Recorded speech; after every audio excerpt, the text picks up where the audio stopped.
Hi Karen, hi everyone. I'm just doing a video response to Karen at JBLdyScrapper48. She is doing an altered spoon or fork challenge, and I just wanted to submit my entry for it. I decided to do an altered fork. Karen had one that she showed, very similar. It holds a tag or a card, and I just really loved the idea. So anyways, that's what I ended up doing. I ended up doing an altered fork, and right now it's holding a tag that I just kind of made to kind of hide it. Anyways, this is my altered fork. This was a fork that I had in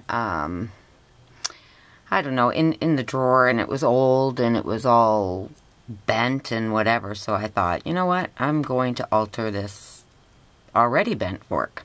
So I watched Karen's fork tutorial, and I just bent it up here on the edge, and I bent the back as well so that it would stand and it would be able to hold a tag in the front.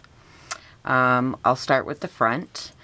I first altered my fork by painting it all with the gesso, and then I added 2 different colors of paint. I added folk art tan paint, and then on top of that I just dabbed on all over the place a buttercream kind of buttercream color paint on top of that, just to give it that shabby kind of color. And I like the tans and the ivory colors, so I went with that. I added 3 small bows. These are from Wild Orchid Crafts. I also added some flowers. This one here, both of these actually are curly roses from Wild Orchid Flowers. And then I added a few smaller ones down here, and then a tiny rosebud in here. And then I just curled the stems to give it a little bit of dimension.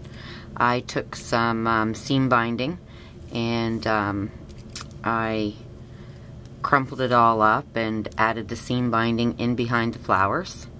I on top added some pink cherry blossoms from their silk from part of my stash that I had hiding away.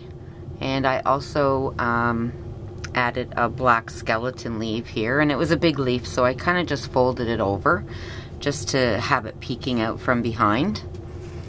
I then made this stick pin, and I wanted to do it in with the same color, so I did the pink, and then added some tan color beads here, and then added a chain with some crystals dangling off of it. I also added to this curly rose, it was like a creamy ivory color, and then I added some of the tan folk art paint, and I just sponged it on top of there to give it a little bit of a different color.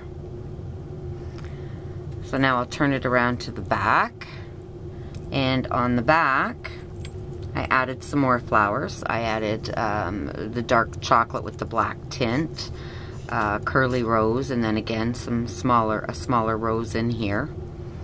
And I added some chain so that the chain would dangle down the back of the fork. I also added an Art Cake charm, or charm holder, I guess. And I got this in one of my recent Michael hauls. They had them all on for $1.49, so I went out and I bought quite a few of them. So on that I also added a small charm, and it has a very light tan color rose inside of it with some beading. And then I added an old vintage spoon charm.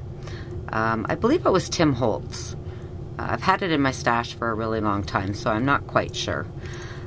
So that's my altered fork. I had a lot of fun doing it. I've never altered a fork or a spoon before, so it was kind of different, but I do like the way it turned out, and I Like I say, I got this idea from Karen, and I'm really happy that she did share the idea.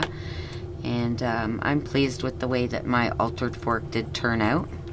And I will definitely use this holder to display my cards and my tags when I'm doing some videos, because it just is so pretty. It just displays them so nicely. Thank you very much. And again, Karen, thank you very much for inspiring me to do my altered fork project. Talk to you soon. Bye now.